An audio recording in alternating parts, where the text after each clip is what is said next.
Bona nit, benvinguts a la roda de premsa del Nacional de Laboral Puig Marco Crespi. Sergi, si vols. Primera pregunta.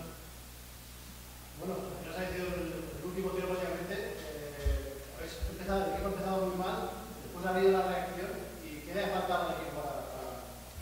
Primero me gusta hacer una enhorabuena a Andorra y a mi ex capitano de Sevilla, Frankie Solana, porque creo que ha trabajado cada día para años para estar en ACB. Entonces, también después de una derrota, si se tiene cultura deportiva, se debe pensar a poner enhorabuena a quien que trabaja con un alto nivel deportivo.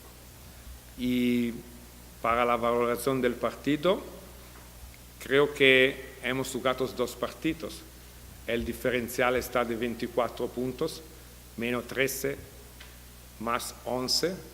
Y creo que hemos mostrado en la segunda parte que el baloncesto es deporte donde se debe poner seriedad en cada posesión. Lo hemos hecho bien. Como tú has dicho, una anotación, otra no anotación, el partido se ha decidido. Y he provato vergüenza per la nuestra primera parte. Estoy con sensación positiva de nuestra segunda parte. Estoy muy enfadado porque no me gusta perder para jugar una primera parte con este estilo.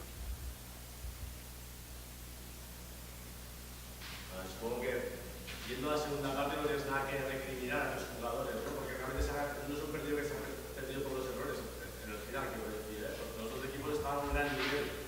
Ha sido más por el acierto de Moraván. No, io credo che è stata per la difesa della prima parte, perché credo che la difesa significa jugar serio.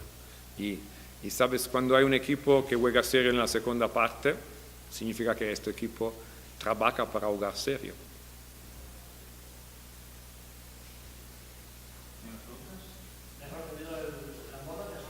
No, yo también había visto el partido de la Copa de Cataluña dove jugaron un partidazo, entonces no me ha sorprendido nada.